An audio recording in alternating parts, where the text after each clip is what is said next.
Good afternoon, welcome. My name is Nilanjan Sarkar, and I am Deputy Director here at the London School of Economics. A very warm welcome to all of you to this event, which is the last in our winter term, before we return in the spring term in May with another new calendar of events. And I'm delighted to say that this afternoon's event focuses on Nepal, and we have a wonderful panel of people to discuss the outcomes and the ideas that have come out of a project of which we will just hear more very soon. The event this afternoon is titled Nepal, Disaster, Labor Justice and Rights, and looks essentially at how disasters like the COVID-19 pandemic intensify injustices towards historically disadvantaged communities like informal workers and labor migrants.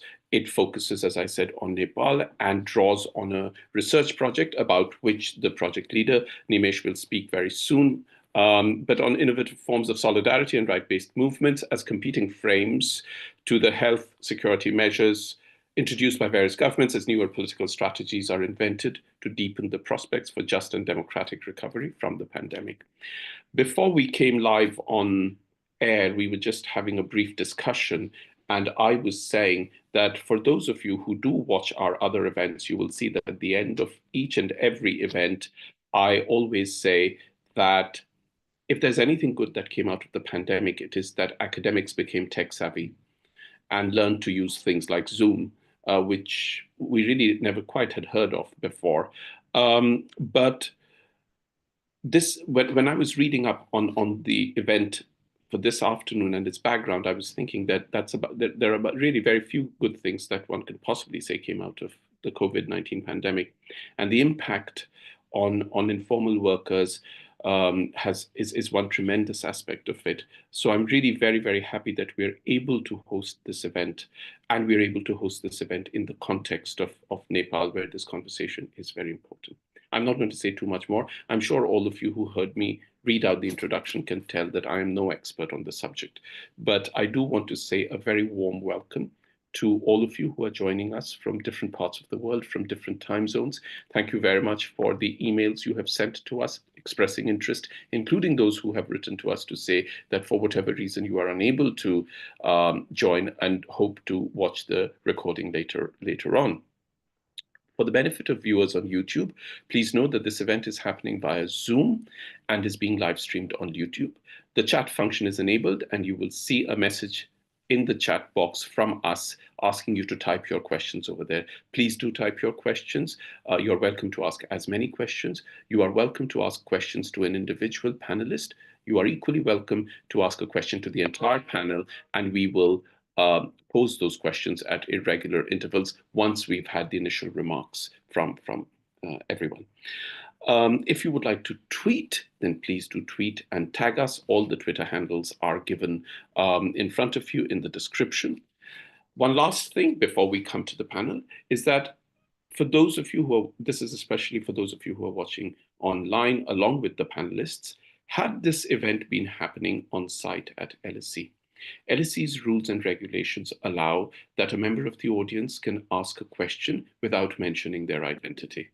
So in trying to remain as close as possible to the spirit of that, when I ask questions from members of the audience, I will not be reading out the names. I'll simply ask the questions. This is just for the benefit of everyone. But then, without more ado, it is now my very pleasant task to introduce the panelists for this afternoon's event, and we will get underway immediately. Before we came live on air, we've had a brief discussion to decide on the order of speakers. The order in which I introduce them is the order in which they will speak. I should send an apology over here from Flora Cornish, who is stuck in traffic, but will join as soon as possible. Flora, in any case, was not planning to speak at the panel, but was going to be part of the discussion or for questions and answers because she's part of the larger project. But we'll come, I'm hoping that she will join sooner rather than later. So our first speaker, Dr. Nimesh Dhungana, is lecturer in disasters and global health, Human Conflict Response Institute at the University of Manchester, and is the lead investigator in this project, Demanding a Just Recovery from Below. I won't say more because Nimesh, I know, will speak about the project itself. Kripa Basnyat is National Project Officer, Empowered Women Prosperous Nepal, which is EWPN, the International Labour Organization in Nepal, and is based in Kathmandu. Narayan Adhikari is Country Director of Accountability Lab Nepal and is also based in Kathmandu. Flora Cornish, who will join us soon, is Professor in Research Methodology here at the London School of Economics.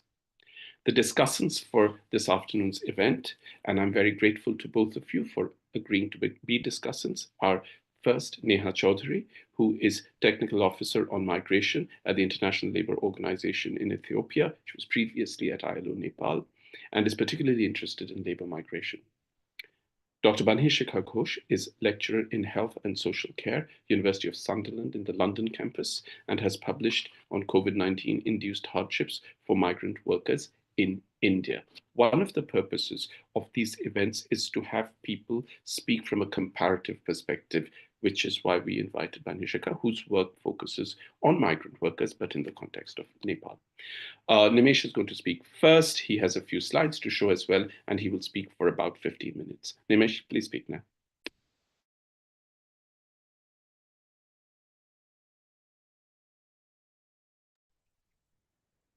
Can you see the slide?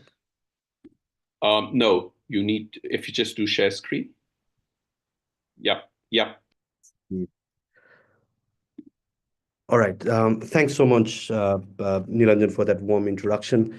And I think it's really echo your words that it's such a fitting and opportune moment that we're hosting this event, because I think this month marks the 5th anniversary of the COVID-19 pandemic, when it was declared a pandemic, a global health emergency by the World Health Organization. So I think it's really thanks for this opportunity to really reflect on some of the lessons that we've learned from this study.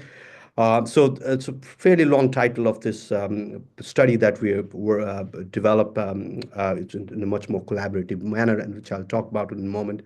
It's called Demanding a Just Recovery from Below, the Role of Grassroots Activism in Defending International Labor, Migrants' Rights and Dignity in the Pandemic Era. And in short, we are calling it a just recovery. And I'll talk a little bit about how we define and how we conceptualize just. Nimesh, yeah, you need to speak a little slowly. I mean, you are short of time, but yeah, sure. not that fast. Yeah, sure. I'll try to speak. I mean, that's how I speak, but really, I'll try to. Okay, really talking about the just recovery as a way and lens through which we looking at it.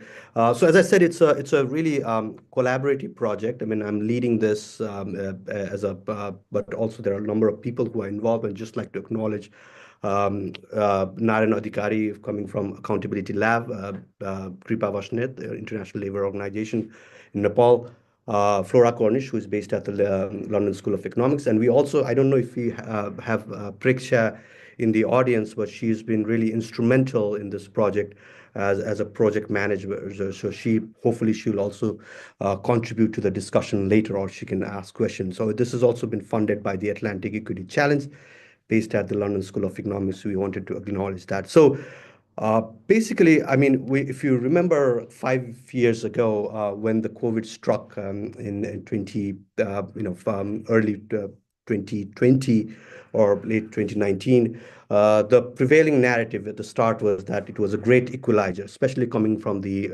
official narrative, a great equalizer. We are all in this together. But very soon we came to know that it was far from being a great equalizer. It was obviously there are some social groups that are far more negatively and disproportionately impacted by the pandemic, and one such group was the labor migrant and informal worker, right, who were really badly hit by the pandemic. It also exposed prevailing socioeconomic vulnerabilities faced by the labor migrants, but it really worsened the situation for them in terms of wage theft, unfair suspensions of the job, terminations that happen all over across the world, but it was particularly sort of acute for Nepali migrants who are working in the Middle East and other contexts. And that was further made worse by a very abrupt and harsh lockdown that was imposed, and the border closer that really violated the rights and dignity of the cross-border migrants, but also international labor migrants. So this was like really had a really massive impact on the international labor migrants, and also in the way they were, yeah, as you can see in this picture, they were put in this very inhumane, overcrowded quarantine facilities that instead of containing the virus, really served as a breeding ground for the spreading the virus. So at that time, like, we, as the collaborators of this project, we were working on this and we're looking at the event, and from a very different kind of professional but also disciplinary background, we were thinking about it. For example, Kripa was writing about, she was a FSEE fellow at LSE at that time. She was writing about the unequal treatment of migrant workers. I wrote something about human dignity or dignity violation facing a cross-border migrant. Flora was working as a community health cyclist, not so much focused on migrant worker, but she was working on Grenfell Tower disaster in London. And so really looking at the grassroots activism that was triggered by that particular tragedy. And more crucially, I think Narayan and his team were also coming up with this campaign that was really trying to promote accountability and justice for the migrant workers in Nepal, right? So we really came up as a team to kind of put together a study project, which luckily also got funded by the International Inequality Fund. So that was really, but the project also built on, I have to say, on my long-standing collaboration and partnership with Narayan and his team, starting with the 2015 Nepal earthquake. So we have this really long-standing idea of how scholar and activists can collaborate in disaster context to kind of come up with a very interesting intellectual project, but also that has an applied relevance. So the other thing which really kind of triggered our interest was also that although the pandemic was extremely disruptive and for the labor migrants, it also, as many would know, in disaster is also a window of opportunity for in terms of innovative forms of political action and political organizing. So COVID also served as one such action in which activist migrant work was really coming together and trying to hold the government accountable for various kinds of provisions that were provided by the government. It was also very interesting that the young people were taking to the streets during the pandemic, especially in the summer of 2020. As you can see in this picture, that there was a socially distanced protest that was held by young activists in the streets of Kathmandu, really demanding accountability and transparency from the government. And we also saw the activation of like various state mechanisms at that time, like for example, Supreme Court order issued an order in response to the legal petitions filed by the activists to really kind of ensure the dignity and rights of the migrant workers, right? So it was really sort of the very vibrant environment, political environment in terms of activation and reinvigoration, but of state as some state mechanism, but also the activism coming from the migrant workers themselves. So it was really an opportunity movement. So we came up with this conceptual framework, which really putting like just and accountable recovery at the center, and drawing on some new insights and scholarly insight from disaster scholarship, but also migration scholarship. So it was really an attempt to bridge this quite distinct scholarly debate together, migration studies on the one hand and disaster study on the other, and really trying to sort of define what we mean by just and accountability recovery in terms of three different domains. One is really looking at the intersecting nature of inequalities experienced by migrant workers themselves. So really looking at their lived realities and what the kind of their meaning of inequalities and the experiences of inequality. But we're also interested in looking at different forms of accountability and participatory activism that was being organized. That's where Narayan and his team comes in. But we're also looking at the kind of state-induced opportunities and interests and the forms of provisions and policies and programs that were introduced by the government at that stage. So this was really the conceptual framework. We are also, again, I think this is really important that we also mention that it was very much a co-produced project that we started. As I said, we came from a quite different background, but our shared interest was really trying to promote a much more rights-based approach to both disaster governance, but also migration governance, right? So that is where, we came as an activist and academic came together to really look at the possibilities of migrant activists, how they understand and respond to the unjust conditions during the pandemic, and how they try to respond to that, right? So it was really, in a way, we came together, but we also drew on mixed data sources, really looking at interviews. We did interviews with migrant workers, but we also kind of organized public hearings in two places where the project was implemented, in Kabre and Nepalganj, in two places in Nepal.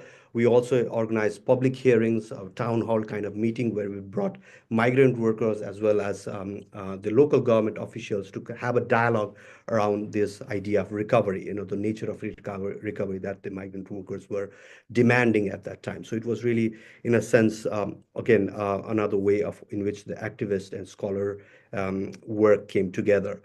Now, just quickly coming towards the end, and just to share, I mean, we are still working on the publications from this work. I think it's taken longer than we expected, but the idea of co-production is also, we are not only focused on academic output, we are also focusing on activist output. So one thing that we are trying to come up with this project is what we call advocacy brief, that we are hoping will be useful not just for the migrant activists who are working on this, but something that we also hope will inform the policy, right? But so the overall findings we have come, here is that we're really trying to come up with a much more inductive and data-driven approach to defining just recovery in terms of these three different ideas. One is the idea of care. So really we saw the networks of informal care system that emerged during the pandemic, and we are trying to document that, the nature of care network that emerged. There are also a lot of collaborative work happening between the migrant workers and the less so, but there were some examples of collaborative works happening between the migrant workers and the government, especially in the destination country. There were collaboration between embassies and the migrant workers to really try to help the stranded migrants to return to the country. But there are also some examples of a much more adversarial and confrontative kind of politics, legal representation, petitions, even protest by migrant workers. So we are trying to kind of catalog and document different typologies and nature of activism that happened all in terms of advancing the alternative narratives and approaches to just recovery, right? But they are also not without their limitations. We are also finding that there are limits to the idea and networks of care and collaborative activism, particularly like some of these really the networks of care that emerged were quite short-term, episodic, and they had sort of limitations in terms of addressing the systemic and root, like historical socioeconomic vulnerabilities and dignity violation facing migrant workers. So one example, one quote here is, "Our dignity is looted by the time we reach the destination country," right? So it's not something, obviously the dignity violation, rights violation was something that the migrant workers experienced during the pandemic, but it is also has a historical setting. It is a sort of a chronic issue that the migrant workers have been dealing for a long time. There was also, migrant workers are also kind of careful about their collaboration with the government because there was a risk of co-option. Again, there were examples where migrant workers told us that the collaboration happened in a much more ritualistic manner. There was also kind of threats of co-option because the migrant workers are invited in some cases to the meetings, but it was they really didn't have much say in terms of influencing policies. So these consultations and things that happened with the government were much more symbolic and much more tokenistic in a way. And confrontation, the idea of confrontation also had limitation because particularly in the destination country where migrant workers have their political freedom and rights quite limited, to involving much more confrontative politics was carried with its risk of inviting backlash from the authorities. So they also had to be quite careful about organizing, particularly in the host countries where those rights are quite limited. So with that, I just wanted to conclude by saying that what the project basically done is try to advance much more, again, inductive and co-produced approach to thinking about just recovery in the context of disaster, particularly in the context of pandemic, and how that idea of just recovery was not limited to Nepal as a country that is known to has a long history of labor migration, but it also kind of a much more transnational. It was happening in destination countries, so it's a much more beyond spatially bound idea. There was this disaster communitas that would develop in different countries. But we also want to emphasize that this was not just limited to the pandemic, and it goes back to the long history of larger political struggles of the migrant workers for their social security, dignity, and rights that been going on for a long time. And we also want to highlight with this project the potential, but also we can talk in the discussion some of the challenges of organizing a co-produced or collaborative scholar activist kind of study in the context of disaster. And I'm happy to talk about that as part of the discussion. I'll end that. So I know Nilanjan had discouraged me to use too many slides, but of course I thought it would be useful. But I'll end there, and I'll ask my other colleagues, Kripa and Narayan, to add to that and their experiences of being part of this project. Thank you.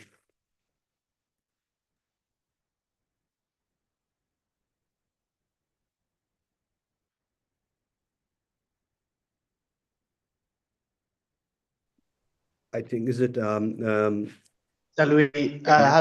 Well, we're just waiting for you to close your screen share. Yep, great. Thank you very much. As Nimesh just said, Kripa is our next speaker. Kripa is National Project Officer for Empowered Women Prosperous Nepal. That's EWPN, International Labour Organization in Nepal. And as Nimesh said, was earlier in London and is now based in Kathmandu in Nepal. Kripa, please speak now. You have about 5 to 7 minutes. And before that, could I just say that Flora has just joined us. So welcome, Flora. And Kripa, we're waiting to hear from you. Thank you so much for this opportunity. Like my colleague earlier shared, I'll add on to what has been shared already in terms of my experience. So in terms of the collaborative research that we took on, I think there was also massive learning from our end. This was the first time that I realized that disasters not only bring challenges, but also opportunities. So there are also chances for innovation in terms of collaboration. So that was one of my massive learning, I would say. And one of the initial indication from our end, thinking that many migrant workers would come back to Nepal and stay back, did not turn out as we had expected. There are many who have again returned back to different countries already looking for foreign employment opportunities. So that's the current reality that we can see at the moment. But what has also worked during COVID was also there were elected leaders on the ground who could take on the leadership and who had prior experience of working as a migrant worker. They were more empathetic. So their own experience also sort of added on to being more empathetic and taking initiatives to allocate budget. But again, having more commitment and being empathetic did not translate to spending the allocated budget. So that was like one of the things that we also came across during the town hall meetings. The other aspect that we also saw was, the people who are celebrated as a source of remittance, economic prosperity was seen as a source of disease. And there were also less organizations on the field who could actively go out and support. So these were some of the peculiarities that we could see in comparison to other disasters that we have seen, for example, during the 2015 earthquake. And many issues around dignity that Dr. Nimesh has already shared. And also in terms of retaliation for confrontation, when we talked about confrontation, there were community being formed in the destination countries, but there were also retaliation and also silencing of voicing out their demands and demanding for rights. But at the same time, the social platforms, social media technology was used, for example, from Accountability Lab by Shramik Sanjal, the different communities from networks to debunk different misconception and misinformation during COVID. So I think there was also innovation during the period of COVID, which could be positively looked at, how people were able to mobilize themselves. But at the same time, the internal migrant workers were also discriminated. They were not covered by the reliefs given by the government. There was mass exodus where people were forced to go back to their home on foot. So these were the pictures in the newspaper, not just for Nepal, I guess, also for India, which was massively covered. The other major aspect that came out was the massive mental health concerns, and how there was disharmony and distrust even amongst the family members. So that was something that came out throughout our interaction through different interviews with the returning migrant workers and also the migrant activists. But tapping on to the opportunities which are already there on the ground, the government has also taken different initiatives, where they have made bilateral labor migration agreements with 12 different countries, where there's already foreign employment information system, digital platform where people can use the platform.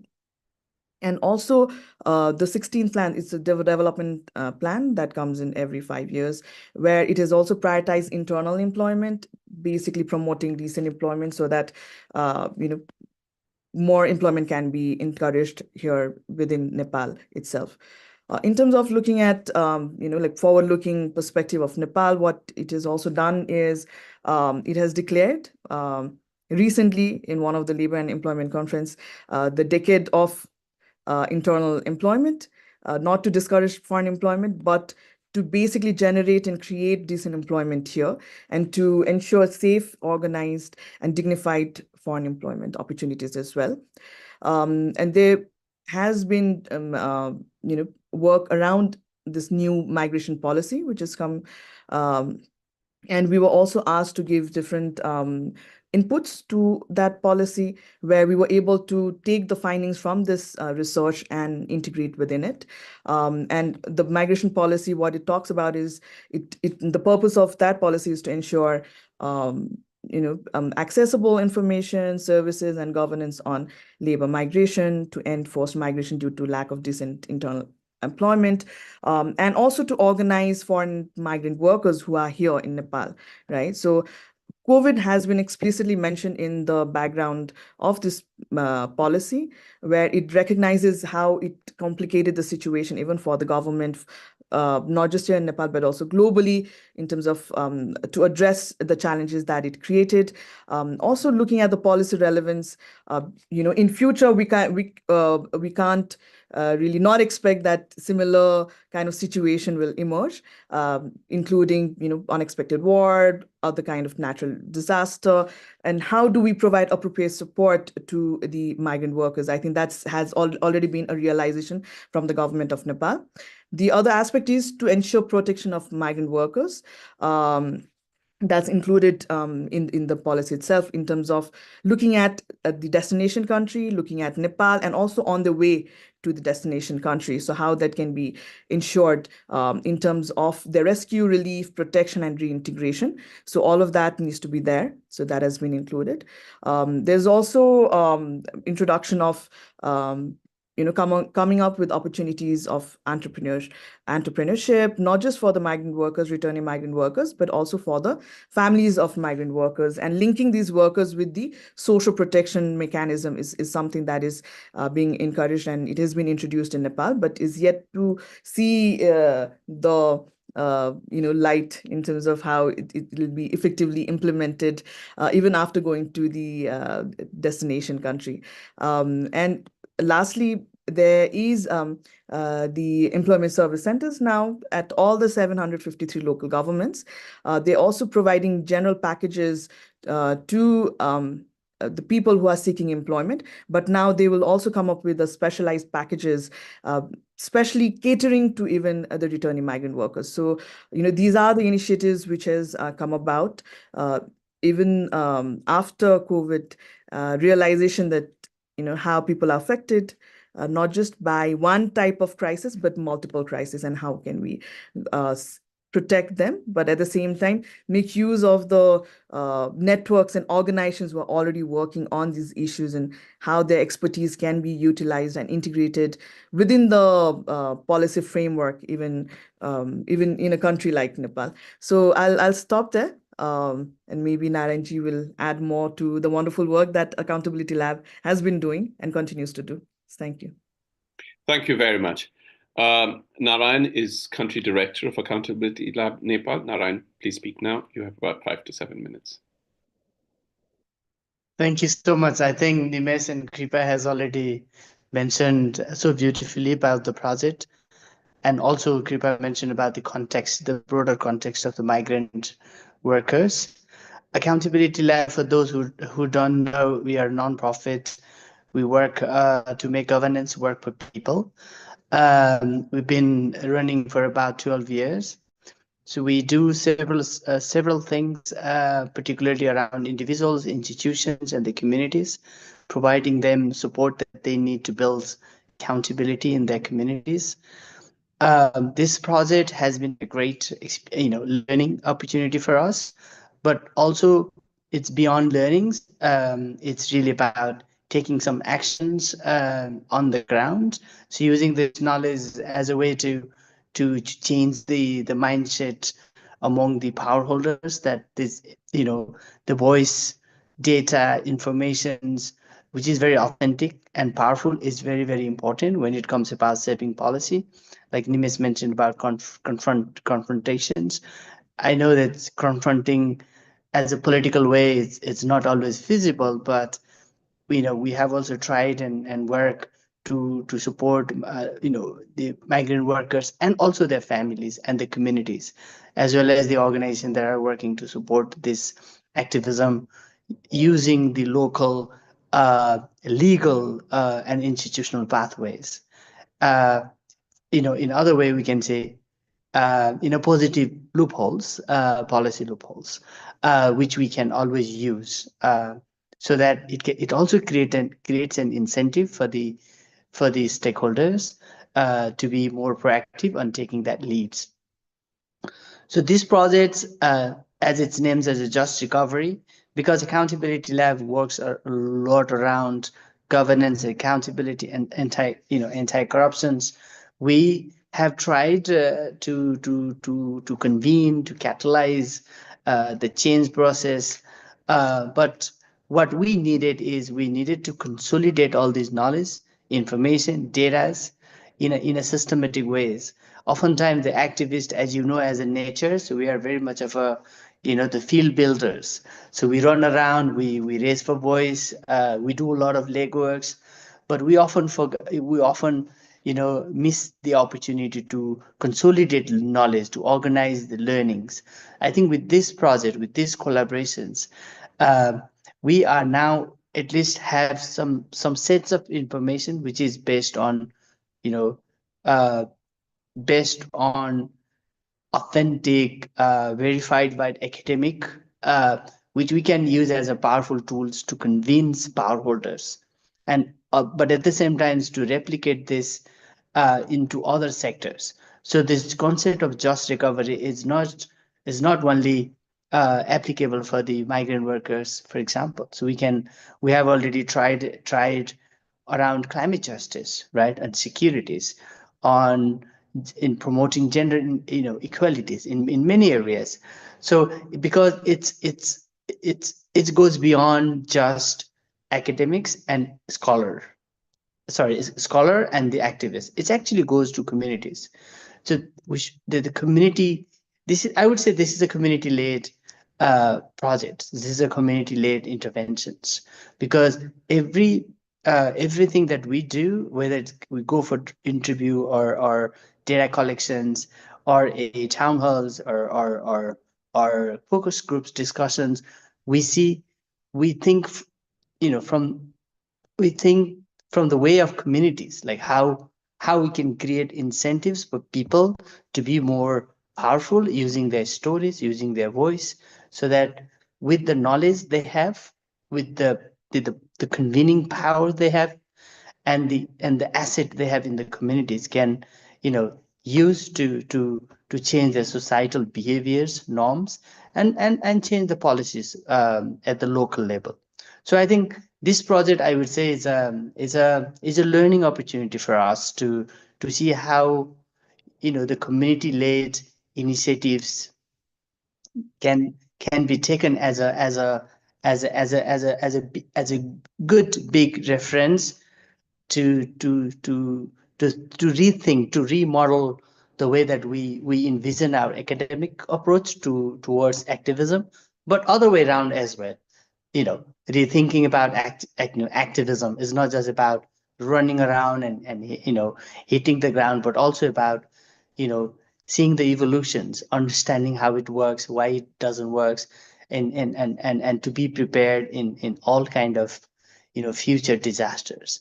So the foundation we have built, this kind of work during 2015 earthquakes, where we were not that organized, where we were not that sophisticated in terms of our modeling. But then we learned how important it is to create that feedback process in order to ensure justice, the human rights, right?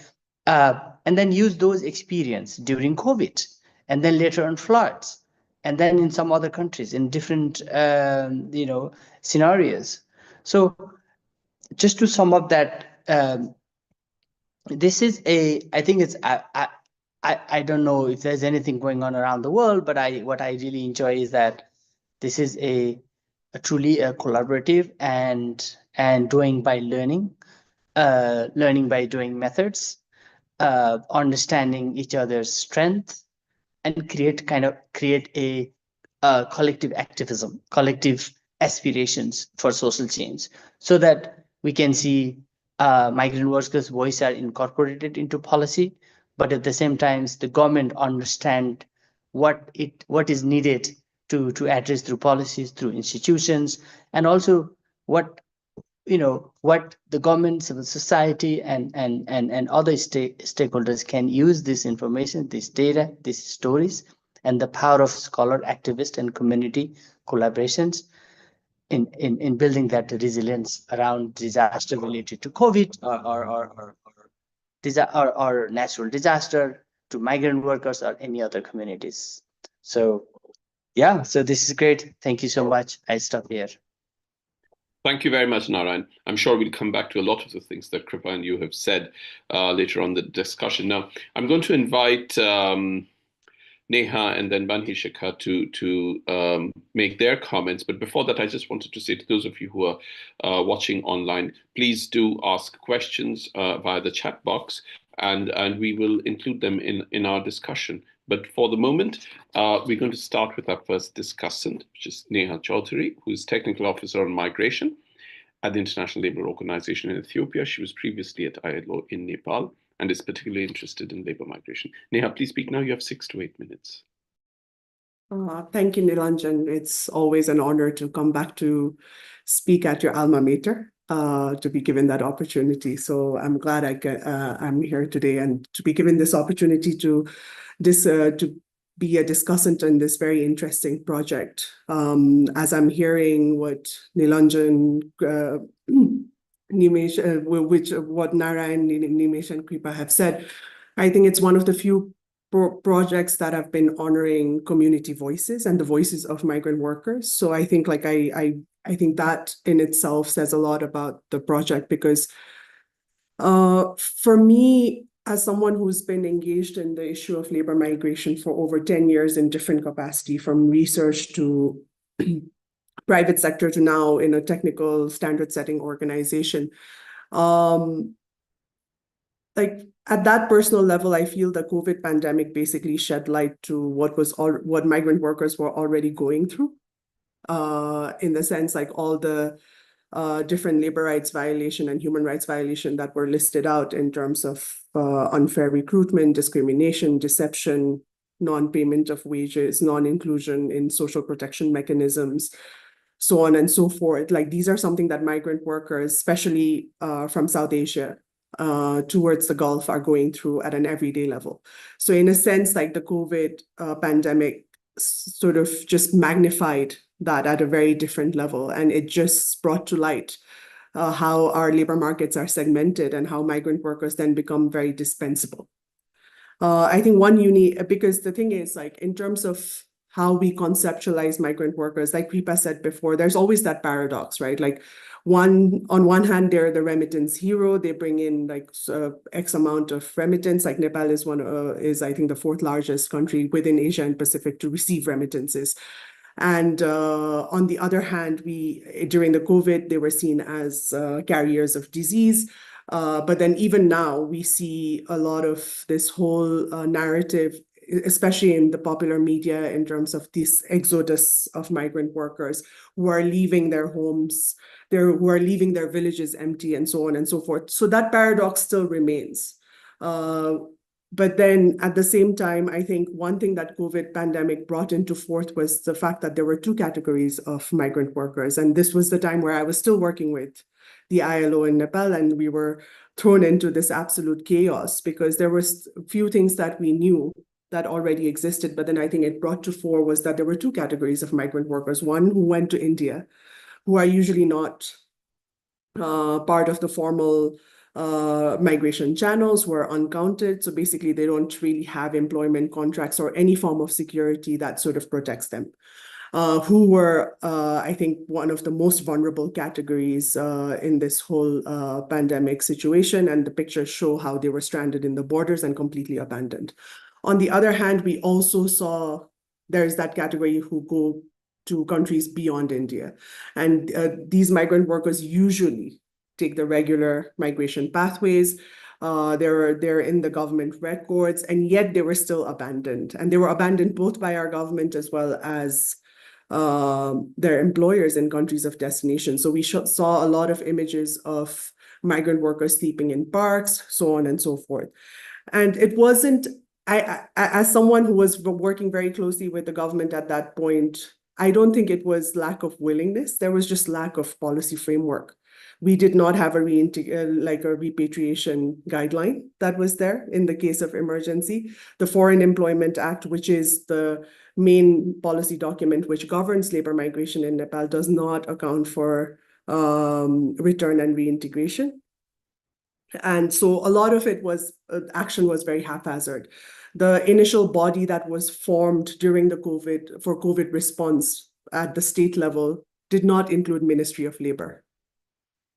So that was very telling in terms of Ministry of Labor also having a lot of confusion as to who then takes charge and who's going to bring these people back, where the resources are going to come from. But then at the same time, like Kripa said, this also provided opportunities. We did see, as Nimesh also mentioned, we did see this mobilization, this idea of solidarity at countries of destination where support groups were formed, or like there were support groups that already existed. So for instance, trade union support groups exist in multiple countries of destination. They mobilized themselves. We saw the diaspora organization, the Non-Residential Nepalese Association, come forth in terms of really wanting to support migrant workers with immediate aid and so on and so forth. So we did see that quite a bit, but then there was also lack of dialogue with countries of destination. We saw very number of forced deportation and a general sense of abandonment in general. So I'm glad like this project had sort of like documented this, because I think to a large extent this has been documented in the media, but then not so much in terms of what exactly happened at that point and how people reacted to it.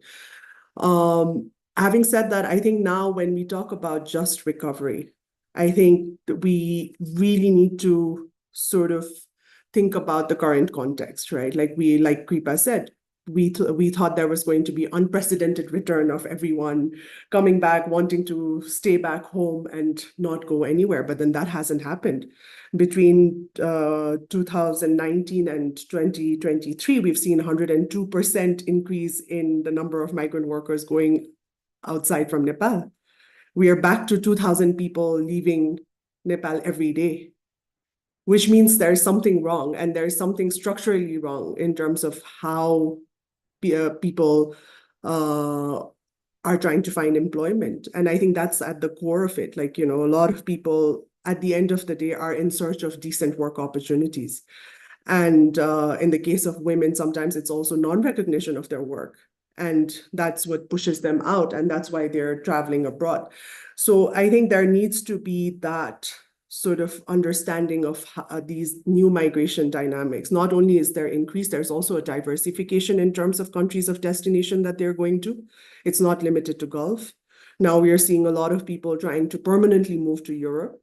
So that's also happening on the sidelines. At the same time, in the countries of destination, there have been major shifts. We've seen a lot of countries in the Gulf moving towards nationalization policies, where they're trying to nationalize a large part of their workforce, which means a lot of people will be a lot of migrant workers who are the big part of their labor force will not have jobs. We've also seen how there's also this sort of resistance in the European side to sort of welcome migrant workers. So I think we have to work in this context when we talk about just recovery, and to go to the core of the issue in terms of why people are migrating and to address that. And for that to happen, I think at the end of the day, the dream, like, although we keep saying, and then governments have this aspiration that migration is going to stop. It's never going to stop. We are all migrating all the time. It's just that we need to ensure that those who might choose to migrate in safe conditions, into decent work conditions, and that people are basically not compelled to migrate. And for that, we need to leverage on what Kripa said in terms of ongoing programs that can then strengthen them to really address the needs of the migrant workers. And I think that's at the core of it. I think one thing that's always missing when it comes to policy formulation or programming is the agency of migrant worker and the voice of migrant worker. That's always missing. So I think if we try and take that into consideration, we can perhaps work towards this idea of just recovery and how it impacts different categories of workers as well. Because at the end of the day, a migrant worker is not a monolithic category as well. There are so many different variations under that. So I leave my intervention on that. Thank you, Nilanjan. Over to you. Thank you very much, Neha. There was a lot in it, including the fact that 2,000 people leave every day. So you have 2,000 variations of migrants, because in my books, no two are alike. So our next discussant is Dr. Banhishika Ghosh, who is lecturer in health and social care at the University of Sunderland's London campus and has published on COVID-19 induced hardships for migrant workers in India. Banhishika, please speak now. You have 6 to 8 minutes. Thank you so much, Nilanjan. I hope you can hear me. Great. In line with many of the points that have been highlighted by Nimesh, Narayan, and Kripa, as well as later by Neha, I'd like to start off by reiterating that the pandemic indeed has exposed systemic inequities faced by migrant laborers, but not just in Nepal, widely in the region of South Asia. In many ways, then, the pandemic emerged as a watershed moment, differentiating the nature of social movements that happened before the pandemic and the ones that were to emerge during and after the pandemic. The project here successfully shows how grassroots movements of care and justice leads us to reimagine how we look at disaster recovery systems.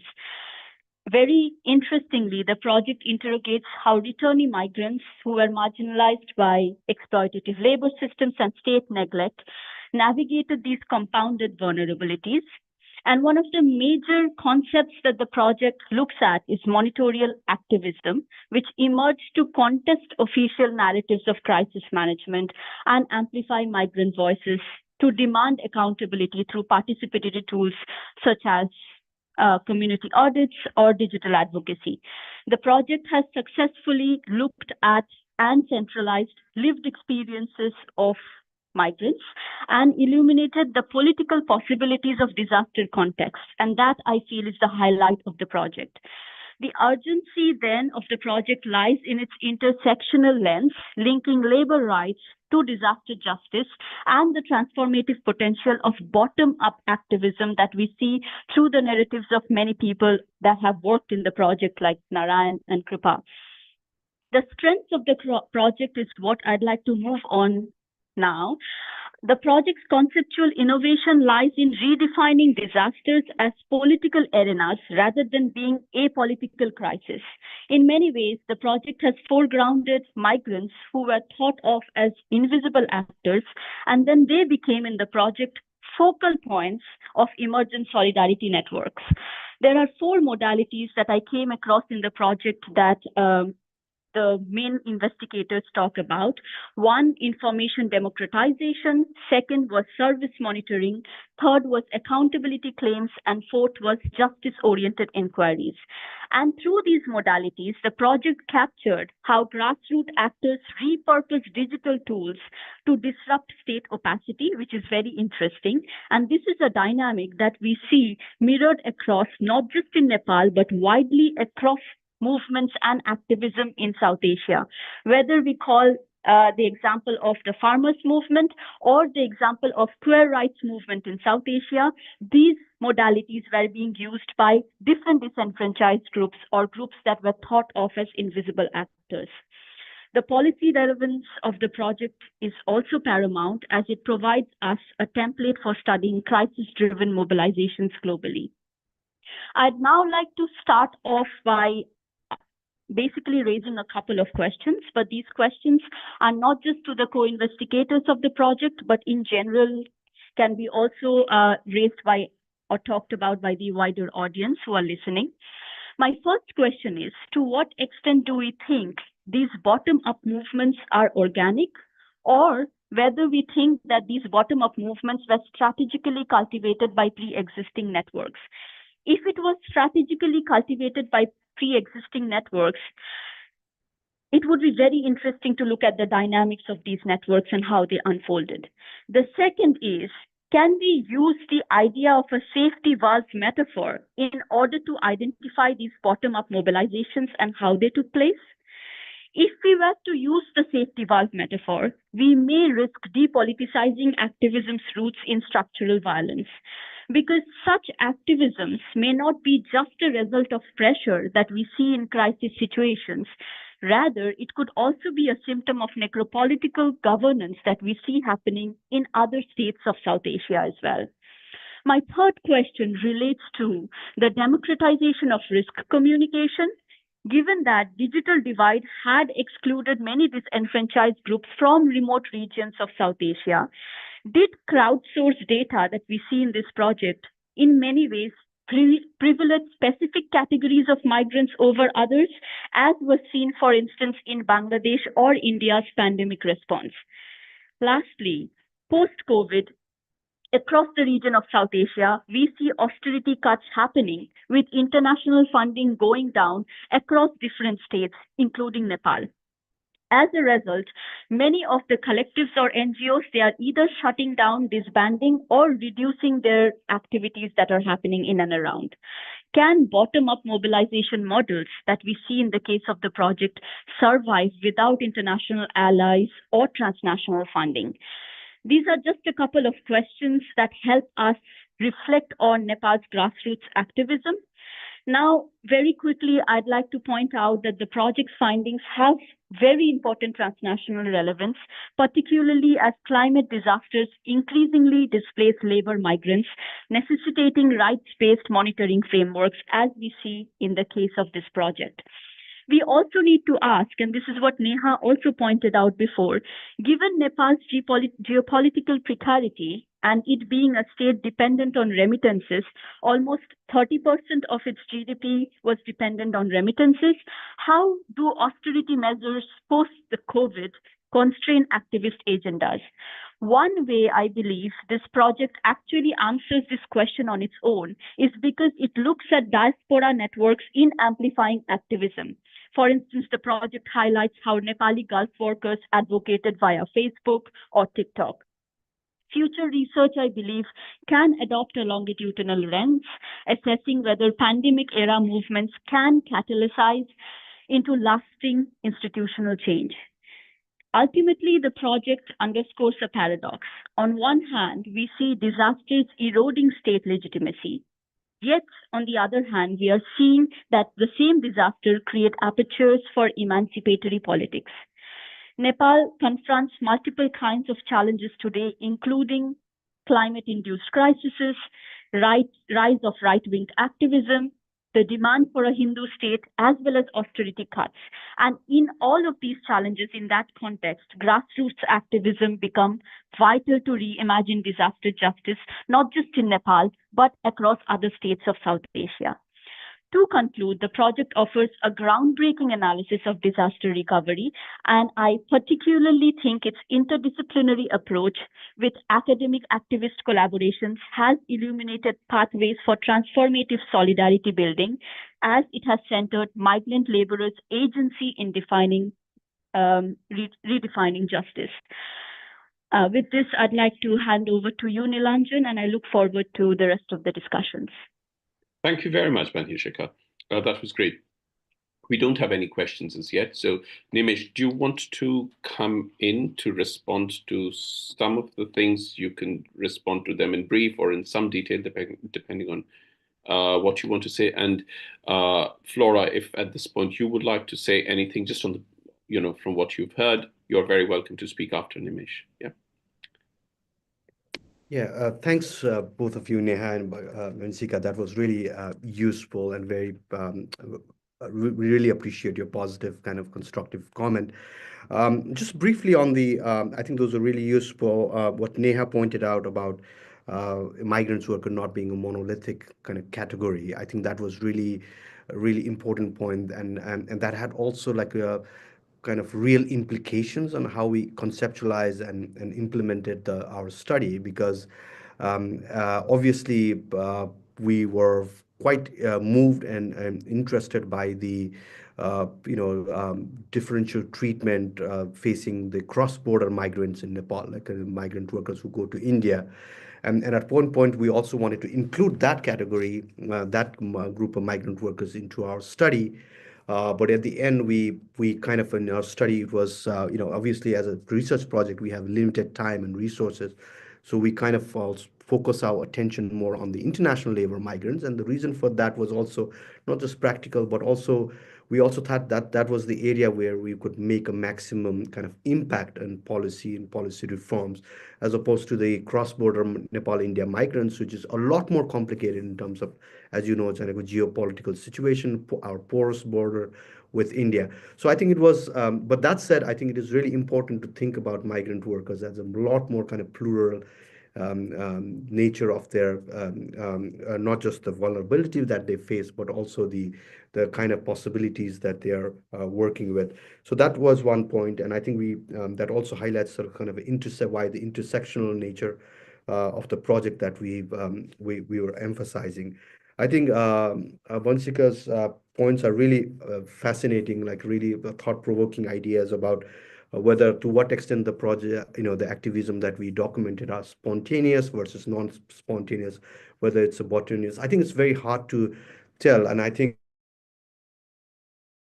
to look at, because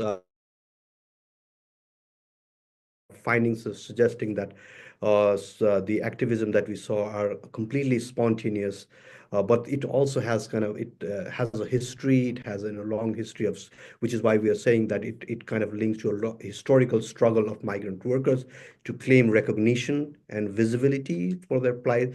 So it is a much more kind of link to the politics of claim making and politics of citizenship that migrant workers have involved with. So I think there's a mix of spontaneity versus non-spontaneity in the kind of activism that we saw. I think the necropolitical governance is also a really interesting lens. I'm not very familiar with that particular concept, but in this, from what I know, that necropolitical governance is really sort of, I think it comes from Giorgio Agamben's work on bare life and other thing. But I think that's really something that we also want to contest with this study, because we really we know there's a lot of dehumanization that happened in the as I said, the rights violation. But what we want to focus on as part of this study is really to look at the agency, as Neha pointed out, and the voices of the migrant workers, and really trying to bring and shed light into their the agency, the bottom of agency of the migrant workers. That said, we also have documented the more kind of lived experiences and lived realities, lived forms of injustices and inequalities facing migrant workers. But for the purpose of this presentation, we are primarily focusing on the more on the positive, like, sort of activism that the migrant workers have organized. I think last point, and I think maybe I'll ask Narayan to comment on that in terms of the utility of this conceptual framework for sort of what you mentioned on climate justice. As Narayan also mentioned, I think one thing that we've learned from this study is that how concepts can travel like beyond a particular, because this is really, we are focusing on migration governance, and we are bringing disaster and migration governance into dialogue with each other. But as Narayan has already pointed out, this idea of just recovery is not limited to disaster or pandemic context. They are already using it for their climate activism, like in terms of climate justice. So I think one possibility we saw with this collaboration is really how we can we can come up with a much more evidence-based understanding of concept that we can then also use for activism. So I think the traveling concept, from one sector to another sector, is something that we would like to highlight and kind of emphasize from this study. I think and on the austerity, maybe Narayan is best placed to answer that, maybe because I think they're already facing another kind of disaster in terms of the funding cut and its impact on the local actors. So Narayan, maybe you can say something about what you're experiencing right now and the challenges with the funding cut and everything. Yeah. Narayan, do you want to go now? Then perhaps we can ask Flora. Okay, thanks. It's very challenging, to be honest, because US has been a great supporter in supporting migrations. That could be around foreign labor migration or any other migrations. But now the whole funding is cut. A lot of organizations working with the USAID funding is now have to shut down their programs. It's a big challenge. So, but the thing is, because the whole model that we are discussing here is a community-driven, community-based, based on feedback, voice, and to really find a ways to leverage community assets, the community power, the power of networks, power of convenings, power of their skills and traditions, so that it remains alive, even there is no international funding, as Bani mentioned. However, we also have to recognize our challenge, existing challenges, that we've been so dependent on the foreign assistance, which I think is not good from the perspective of civic activism or civic movement. One is around so much of misinformation and disinformation, or rumors, or criticism, negative, bad criticism going around development sectors. So people critically, seeing the organizations working around this, using foreign money, tagging them in different ways, which I think is one challenge. I know there's not every organizations are doing the wrong thing. Not every organization is manipulating those fundings, but still you have those chances that you are always being tagged. And then the other challenges is that with this USAID funding cut, a lot of organizations has affected, but this is a kind of another disaster where, like in earthquake or COVID or floods or any other situations, So government finds great opportunity to control their citizens, to suppress their citizens, to limit the freedom of citizens. So for any government around the world, most of the governments, I would say, use this as an opportunity to expand their sort of control mindsets, to continue suppress democracy and human rights, and civic space. So, however, the organization that are working in Nepal in different ways, particularly the migrant workers networks, I think I see there is a hope, and there is opportunity, because not all of these networks are supported by international agencies. It is voluntarily, peer-to-peers and sort of proactive, self-mobilized groups. Although, they could be better organized, better network, better knowledge shared. But the good thing is there's a lot of fun, the migrants, diasporas, or returnees in Nepal. So they're organized really well. They're willing to learn. They're willing to collaborate. They're willing to support to each other. So in that sense, I would say, like, Bani, you also mentioned about whether it's a organic, very organic movement. I would say it's a very organic. However, to make the organic working, and you need a sort of a catalytic approach, and stuff like this, just recovery projects are kind of scholar activist model, putting community in the centers is always helpful, because what we need is, we cannot continue move on, but we need to learn and use those evidence and learnings and failures and mistakes, and to change our and use those to change our mindsets, to change our modeling, the way that we do our research, the way we use those informations, and also the way that we measure what matters. In terms of the replications of this model, yes, I mean, Accountability Lab is working on various other issues, including climate justice, migrations, and floods, and all. But also, because we are a trans-global network, so we work in many other countries. So we are, replicating these learnings. And Just Recovery is our latest, interventions, bringing justice within our interventions around the civic action teams model, which is a feedback loop model. So over to you, Nilesh. Great. Thank you very much. Neha, I know you've raised your hand, but we're going to give Flora a chance to speak, and then Neha, and we also have a question. So Flora. Thank you so much. Thanks everybody for really, really stimulating conversation and questions here.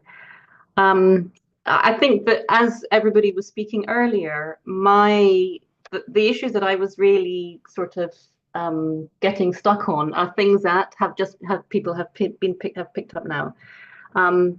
So I was thinking about like, we've got these sort of tensions between, hearing that the role of the voices of labour migrants have not been heard enough in this whole space, and that we really, really need to, hear those voices and amplify them and understand the sources of agency of migrant workers themselves. And then at the same time, we have states and employers and global inequalities that continue to worsen the whole situation, and so, like, often, I think Nimesh and I have talked a lot about this, like in the aftermath of disaster, you have this kind of sort of tension between hope and despair. But so one of these tensions is like the kind of suppression of agency of migrant workers. Like, that's what it is, isn't it? Kind of the whole scenario is like suppressing their agency. But of course, they do have agency, and in fact, it's imperative. Like, if we value people and their agency, it's like an imperative, even if it's kind of hard to find. So there's like the hope and despair, the migrant laborers agency versus the kind of suppression and the kind of the necro-political state that Banhishika was talking about.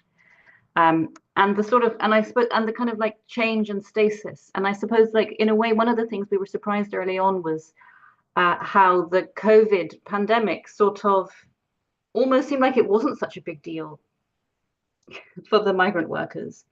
And I've done research in London about the aftermath of the Grenfell Tower fire. And at the early days, everybody said Grenfell changes everything. And I think one of the speakers sort of said, I think Banhishika, you said that COVID is a watershed. And in a way, it was a watershed, but in some ways, we get business as usual, or business even worse. And so in the context of the Grenfell Tower fire, you know, we've had this kind of, there's been like there was like a push to move on. And so I'm getting at, like, what do we mean by just recovery? A push to move on. It's time to go to a new normal and kind of like get over it. So there's that, and then there has been that real emphasis with COVID as well. People are tired of COVID now. It's not news. Like, forget about it, move on. But it did have certain quite big transformative effects in all kinds of things, like, you know, changes of the power, and we all got very familiar with this kind of authoritarian control of our lives, which, you know, might have some longer term effects, as well as all the effects on people and grief and long-term health issues that we might not be fully sort of grappling with. So I'm kind of getting this as well, this another one of these tensions between, you know, moving on, recovering, versus we get, as people have kept on saying, we got hit with further and further disasters. And so, I don't know, I don't really have I was going to sort of invite people, but you've already sort of spoken more about that, kind of how we work with those dilemmas. But I think, and perhaps sort of like the answer that I think that Nimesh and all the colleagues have kind of tried to advance in this study is that, as I said earlier, like the voices of the people is an imperative, and kind of hope is an imperative, even with all of the empirical evidence of the challenges. And so it's kind of like a value position that we need to hold on to.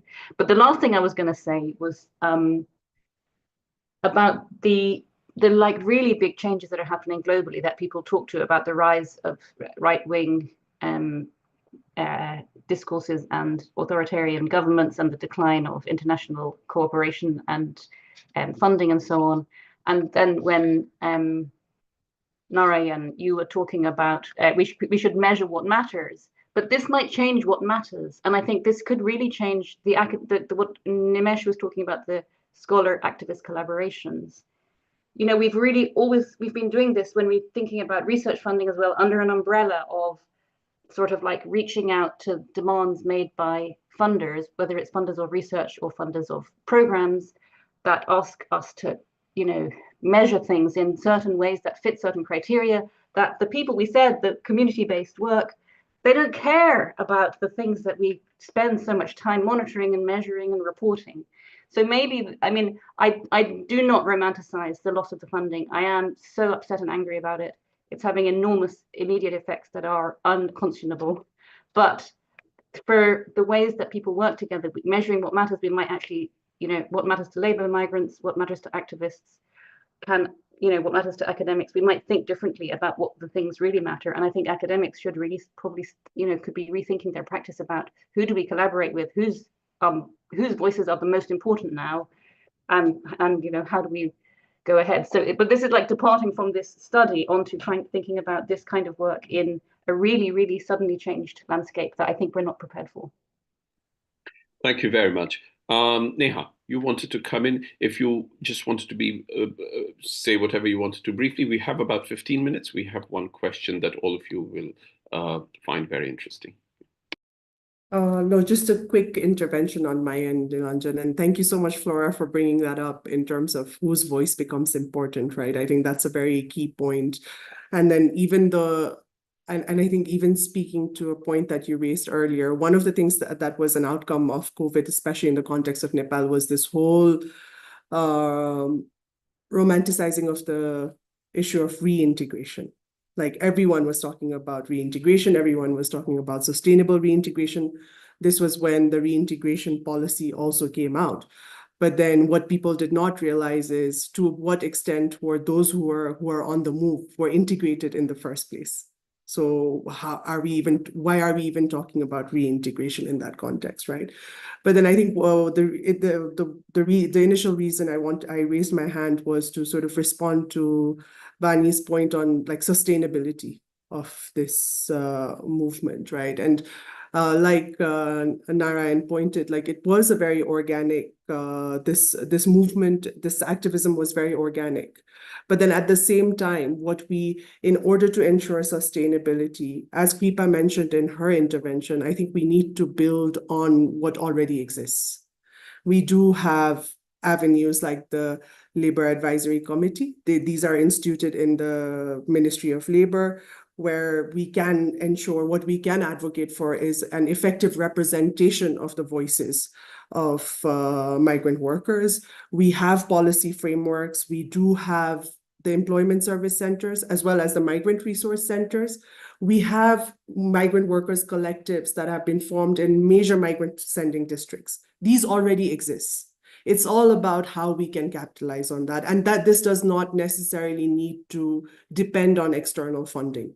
A lot of people are doing it because they have gone through things which they do not want others to go through. So I think this is also something that we need to really, really capitalize on. And the initial structure is already there. I think it's just about utilizing these structures to make it more sustainable. Over to you, Nilanjan. Great, thank you. Shall we just take the question now? Yeah. I'll read the question as it is written so that I don't paraphrase it. And I'll read it once more if it's not clear to anyone. And I'm assuming Kripa is also listening. Does our preference as researchers for both-siding issues and finding nuance hide the depressing reality that in Nepal, disasters expand and legitimize the powers of elites and the state? Anyone wants me to read it again? Okay, shall we start? Nimesh. What was the first part of, sorry, I didn't get the first. About both-siding.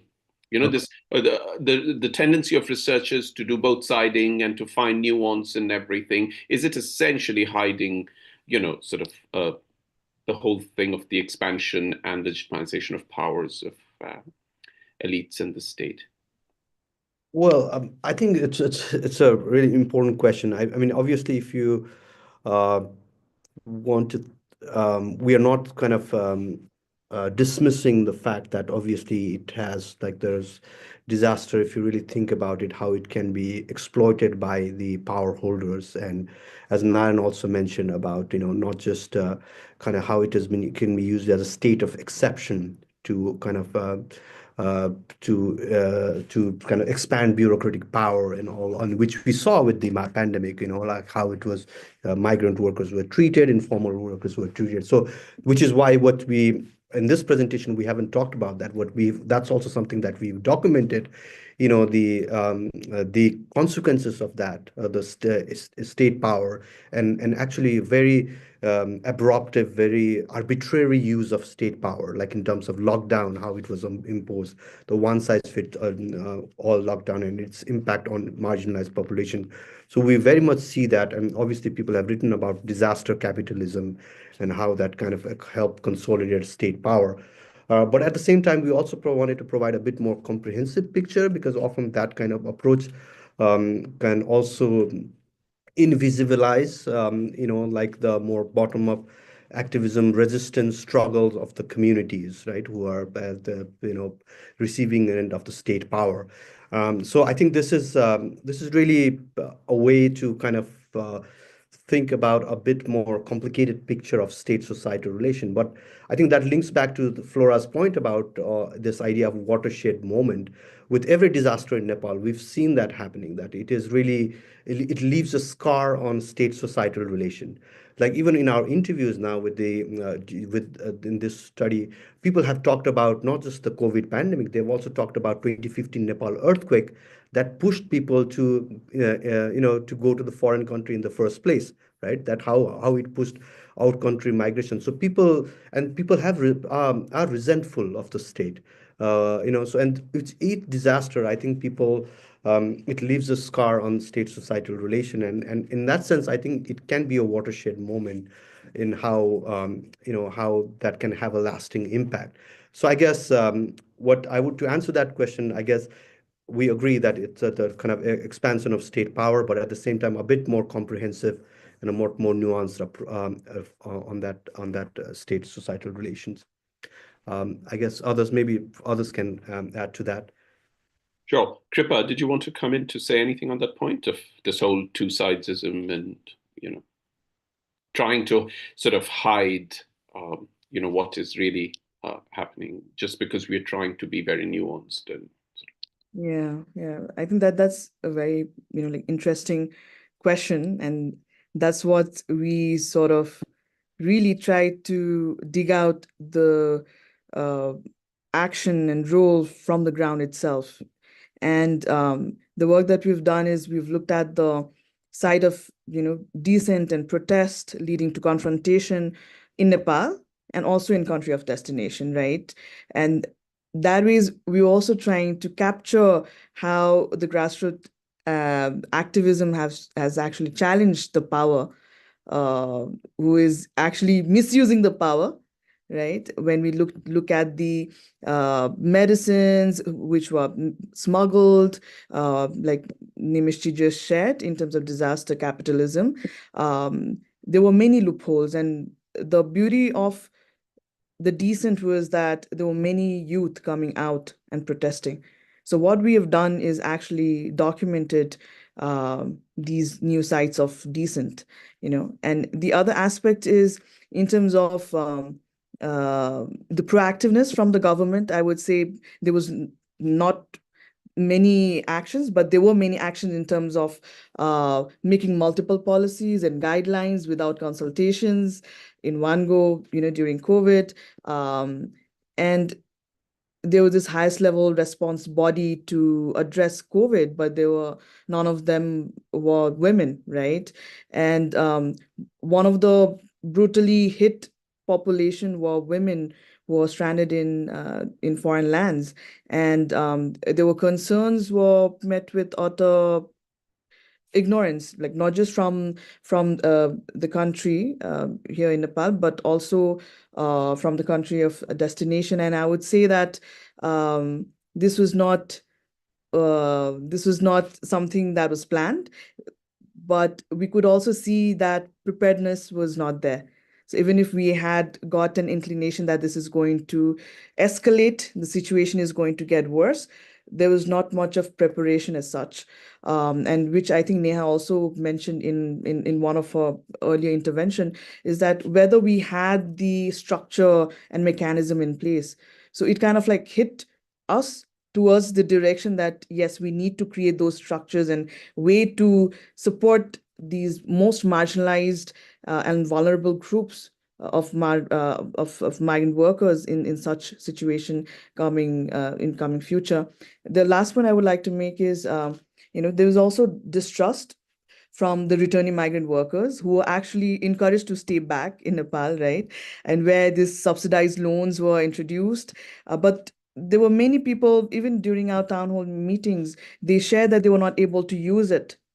They were not able to access it because it was actually introduced and given to people the power holders were closer with, right? So our efforts was, in fact, to dig deeper and take out those information and hold the power holders more accountable.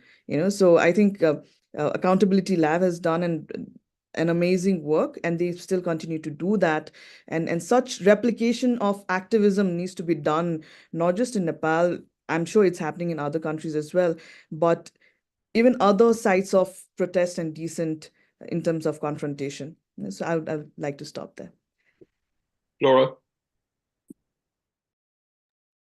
Thank you. It's a really fascinating question. I think it's one that exercises us all the time about, like, have we got the balance right, or have we communicated properly? And I think one of the things that I I would aspire to do is to be able to represent both of the things at the same time, you know, that like the kind of unrelenting concentration of power in the state or in the, you know, in the other states where the migrants are working, and the agency of the migrant workers. And I think, I hope, like the question is really super spot on, but I don't think we're being relativist, you know, or saying like, oh, it's all okay, they have some agency sort of, or people have found these ways.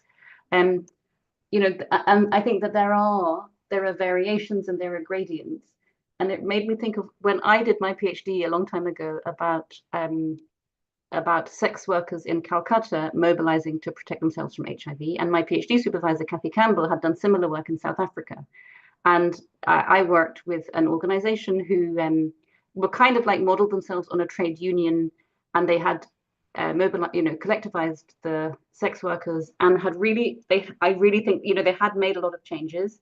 And Kathy in South Africa was kind of, she said, is it so, you know, that in her case, it was much, much, much harder, where they were in much more temporary, so they were actually temporary kind of squatter camps of migrant mine workers. And in that case, the sex workers were themselves very temporary and migrant, and it was a really different situation.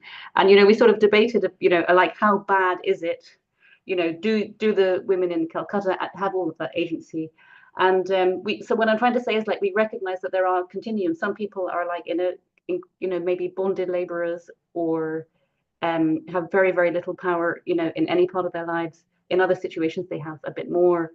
And I think I think what we try to do is to kind of, you know, there are different situations, and we try to kind of represent the concentration and the limitation of people's powers, but also, you know, where we can find them and where it's just and appropriate to do so, also look at the people's sources of agency. And then eventually Kathy and I wrote a paper kind of comparing our two experiences to try to figure out why these kind of similar sorts of community-based processes worked better in one context than the other. So, you know, trying to acknowledge that there are differences. You know, we're not saying like it's all the same and there's bad and good everywhere. I think we try to, you know, but it's a real challenge. I think it's a real challenge in like you know, it's a challenge to us as in communicating. Do we get it across?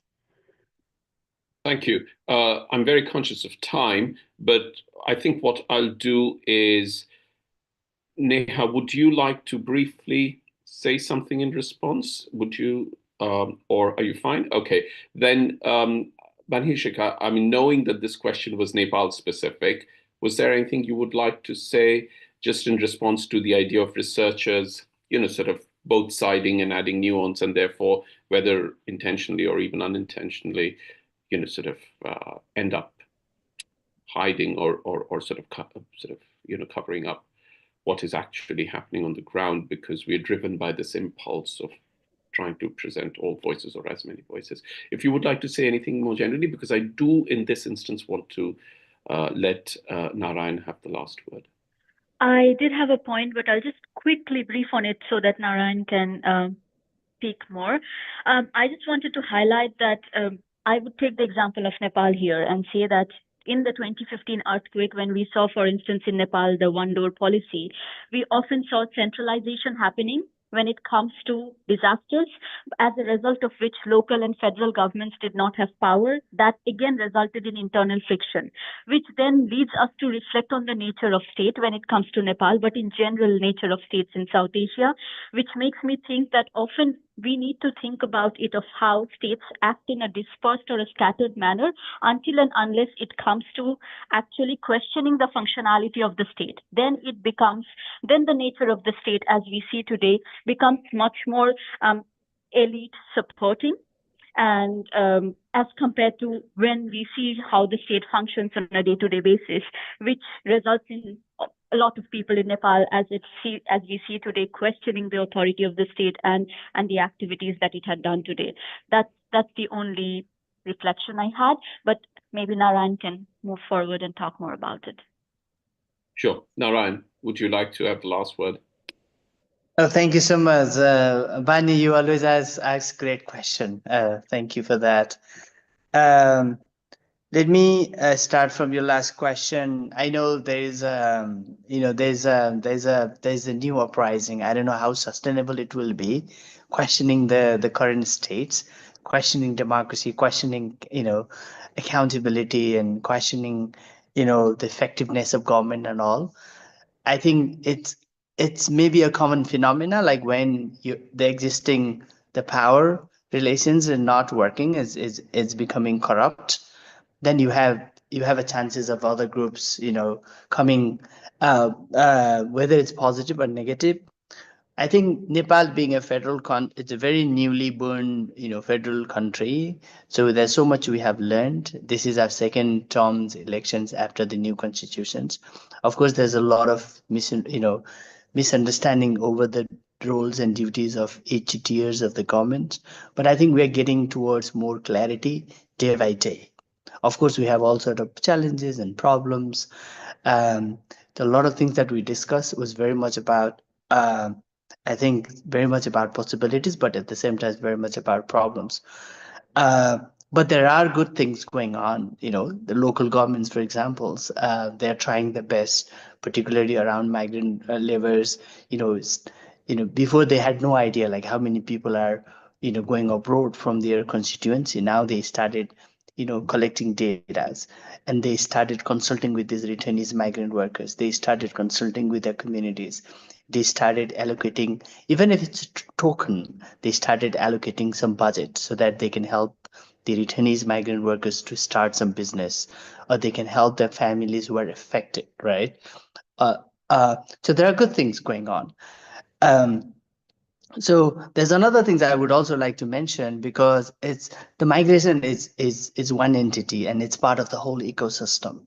We should not be forgetting about how government comes up with other policies like economic policies, for example, social media policies that they came out. The social media guidelines is very dangerous. It doesn't allow people to speak freely in online. So government has a power, and they can anytime come to you and stop your mouth, or a police can anytime regulate your content, or ban you from expressing your thoughts. And it's going to affect the migrant workers a lot, because these migrant workers are virtually connected. Their social relation is very much virtual. They put, there's a lot of the comments about the claimed the claim of accountability through social medias, and which is, I think, is not a good thing for the government. So we need to think also from the other policies that are undermining the voices and voices of migrant workers. There's another interesting things. I don't know. I think this is a question to you all. All of you are academics. You probably need to think that what I have noticed is that migration for government and overall for the larger society, the foreign labor migration, the biggest incentives is the remittance, is the money, the economic incentives. But this is not going to be a biggest, good incentives in the near future, because a lot of these migrant workers living abroad and their kids are started going to Western countries like Australia and Europe and America, and now they're sending their earnings to these countries. So you will probably see the less money coming to Nepal. Is for one is like Kripa mentioned about distrust on government. You're not sure that whether your government is going to protect your assets, your resources, your money. But then you have your generation. You worked there for 10 years and 15 years. You were able to earn money, and you were able to support your kids to go to good schools. And now the kids are leaving the country, and where they see their future is where their kids are. Right, the money that they earn in the Gulf and Malaysia and in Korea is now shifting to other countries. So the incentive of remittance is not going to be happen. And in that case, I don't know what happened. So you see a number of people are going abroad. But for government or for society, the money has been an attractive part of this foreign labor migration, and it's not going to be happen. That's my observation. So this might be wrong, but that is something I see. Yeah, so I think there's a lot of things we can discuss, but I think with this call today, I find I found it's very interesting. It's a lot of learnings there. I also realize there's so much we can do to tell truth to the power and act responsibly to support the ecosystem and to really build a community that are resilient, powerful, in terms of continue claiming the accountability, but also fulfilling their civic duties and civic rights, irrespective of the migrant laborers or us or academics or private sectors. Yeah, I stop here, but thank you for the opportunity. Thank you very much. This has been absolutely wonderful, and thank you also to the person who asked the question, gently but directly put. But it's been absolutely fascinating. I mean it. As I said at the start of the event, and as I said when we were chatting before we came live on air, just as it is true that we couldn't do this if we had not mastered technology like Zoom. In fact, when I recently read that Skype was going to be closed down after 10 years, I felt rather a bit nostalgic about it all, I dare say. But it is equally true, and I mean this very sincerely, that we can't do this unless all of you give so freely of your expertise, of your time, to make these discussions possible so that everyone who's hearing it benefits from it. And this recording will be watched later on by others I know. So thank you very much to all the panelists, to the discussants. We're very grateful because technology alone cannot do this event. We need all of you. And there is a huge amount of value in the fact that we are able to convene literally such global discussions. Quite literally, we're all placed in different parts at the moment. So thank you very much. And we look forward to more discussions like this on Nepal in comparative perspective as well as in focus. Thank you and goodbye. Thank you.